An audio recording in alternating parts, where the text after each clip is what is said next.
વડોદરા શહેરના cyber crime બ્રાન્ચે pharma કંપનીના અધિકારી તરીકેની ઓળખ ઊભી કરી કરોડોની છેતરપિંડી કરનાર વિદેશી શખ્સની ધરપકડ કરી હતી।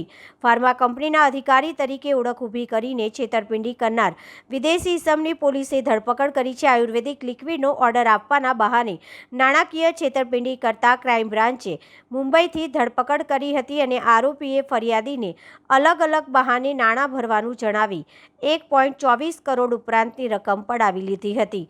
ફરિયાદીને નાણાં લઈ લીધા બાદ કોઈપણ કામગીરી નહીં થતાં છેતરપિંડી થયો હોવાની જાણ થઈ હતી, જેથી ફરિયાદીએ છેતરપિંડી કરનાર વિરુદ્ધ સાયબર ક્રાઇમ બ્રાન્ચમાં ફરિયાદ નોંધાવી હતી। ગત એપ્રિલ મહિનામાં સમગ્ર ઘટનાને લઈને ફરિયાદ નોંધવામાં આવી હતી, જે બાદ સાયબર ક્રાઇમની બ્રાન્ચની ટીમે આરોપી ઓયંકાની મહારાષ્ટ્રથી ધરપકડ કરી હતી। આરોપી પાસેથી પોલીસે 4 મોબાઈલ ફોન મેળવ્યા। પોલીસ દ્વારા આરોપી અન્ય કોઈ ગુનામાં સામેલ છે કે કેમ તે અંગે પણ આગળની તપાસ હાથ ધરી હતી।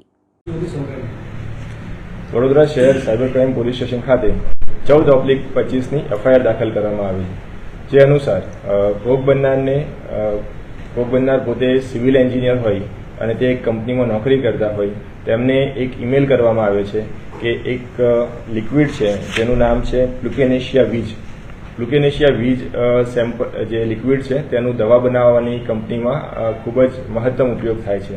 તો તે બાબતે અમે તમને ડીલરશીપ આપવા માંગીએ છીએ અને અમારી પાસે ક્લાયન્ટ પણ છે। તે બાબતેની એક ઈમેલ કરવામાં આવે છે જે ભોગ બનનારના સ્પેમ ફોલ્ડરમાં જાય છે। ભોગ બનનાર જે છે સ્પેમ ફોલ્ડરને એક્સેસ કરીને એમાંથી ઈમેલ વાંચે છે અને આ જાહેરાત જે પણ ઈમેલ છે તેને લોભમાં આવી જાય છે અને તેમાં એવું પણ કહેવામાં આવે છે કે આમાં જે પણ ફાયદો થશે તે આપણે 50% વેચી લઈશું। તો તે બાબતે જે ભોગ બનનાર છે એ 20 લીટર આ જે લિક્વિડ છે એક જગ્યાએથી મંગાવે છે અને જેના નાણાં ચૂકવી દે છે। પછી એમને સેમ્પલ મળતું નથી અને તેમને ફરીથી એવું કહેવામાં આવે છે કે જો તમે 50 લીટર આ સેમ્પલ પરચેસ કરશો તો અમે તમને 130 લીટર સેમ્પલના પૈસા એડવાન્સમાં ચૂકવી દઈશું। તો તે બાબતે જે ભોગ બનનાર છે સામેવાળાની વાતમાં આવી જાય છે અને તેમને 1,24,00,000 રૂપિયા સામેવાળાના ખાતામાં જમા કરાવે છે અને ત્યારબાદ પણ એમને નાણાં પરત ન થતાં તેમને લિક્વિડ જે સેમ્પલ છે ન મળતા તેઓ સાયબર ક્રાઇમ પોલીસ સ્ટેશનનો સંપર્ક કરે છે અને તે બાબતે એફઆઈઆર દાખલ કરવામાં આવી છે। આ બાબતે તપાસ કરતા માનનીય સીપી સાહેબ, એડિશનલ સીપી સાહેબ અને ડીસીપી સાહેબના માર્ગદર્શન હેઠળ સાયબર ક્રાઇમ પોલીસ સ્ટેશનની ટીમ દ્વારા મની ટ્રેલ અને ટેકનિકલ ઇન્ટેલિજન્સના દ્વારા એવું જાણવા મળેલ છે કે જે ફોન કરેલ છે તે મુંબઈ ખાતેથી ઓપરેટ થાય છે। જે બાબતે ત્યાં ટીમ દ્વારા સતત 2 દિવસ રોકાઈ આરોપી પોતાનું લોકેશન સતત બદલતો હોય તેની પાછળ 200 કિલોમીટરથી પણ વધુની એનો પીછો કરી અને આરોપીને ઝડપી પાડેલ છે। આરોપી પોતે નાઇજીરિયાનો વતની છે, તેનું નામ ગેબ્રિયલ ઓયંકા છે અને તે અગાઉ મુંબઈ ખાતે પાસપોર્ટ એક્ટ અને ફોરેનર્સ એક્ટની વિવિધ કલમો હેઠળ અગાઉ ધરપકડ થયેલ છે।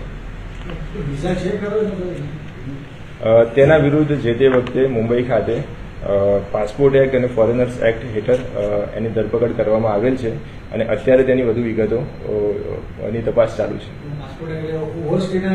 ઓવરસ્ટે બાબતે જે તે વખતે એની ધરપકડ થયેલી મુંબઈ પોલીસ દ્વારા। તે બાબતે તેના ફોનની અને તેના જે પણ નજીકના માણસો છે તેની તપાસ જારી છે। આ ગુનામાં આરોપીનો રોલ મુખ્યત્વે એ પ્રકાર છે કે જ્યારે ફર્સ્ટ ટાઈમ આરોપી દ્વારા ભોગ બનનારને વાત કરવામાં આવેલ તે આરોપીના મોબાઈલ દ્વારા કરવામાં આવેલ છે। એટલે આરોપીના જે નજીકના માણસો છે એ પણ આમાં સંકળાયેલ હોવાની પૂરેપૂરી શક્યતા છે અને તે બાબતે વધુ તપાસ જારી છે। વધુમાં આરોપીના મોબાઈલમાંથી ડ્રગ્સ રિલેટેડ કંઈ કન્ટેન્ટ મળે અથવા તો આ બીજી કોઈ શંકાસ્પદ પ્રવૃત્તિઓમાં સપડાયેલ છે કે નહીં તે બાબતેની તપાસ જારી છે। આમાં સ્પેસિફિક એક માણસને ટાર્ગેટ કરવામાં આવેલ છે જે પોતે સિવિલ એન્જિનિયર છે અને તેમને એક એઝ અ ડીલર અને એઝ એ સપ્લાયર એ બંને તરીકે એમને જાસામાં લઈને એમની પાસેથી છેતરપિંડી કરવામાં આવેલ છે। આ જે કેમિકલનો ઉલ્લેખ છે ફક્ત મેલમાં કરવામાં આવેલો છે અને એ એઝ એ ડમી તરીકે એનો ઉપયોગ એનું મેન્શન કરવામાં આવેલું છે. સર, ये भारत आलू केवी રીતે આવ્યો બાબતે તપાસ થશે, કારણ કે જે પ્રકારે આરોપી ચાવરને આગળ પણ આવા આરોપી કરે છે. આરોપી ફર્સ્ટ ઓફ ઓલ વિઝા પર મતલબ લીગલ વિઝા પર આવેલો અને પછી તેને ઓવરસ્ટે કરેલો, જે બાબતે મુંબઈ પોલીસ ખાતે ઓલરેડી એક કેસ દાખલ થયેલો છે. આરોપી વિરુદ્ધ વધુ કેટલા ગુના દાખલ થયેલા છે તે બાબતેની વધુ તપાસ જારી છે અને આ ગુનામાં વિવિધ 10 એકાઉન્ટ્સ મળેલા છે, જેમાં 5 કરોડથી પણ વધુનું શંકાસ્પદ ટ્રાન્ઝેક્શન છે. તે બાબતેની વધુ તપાસ જારી છે.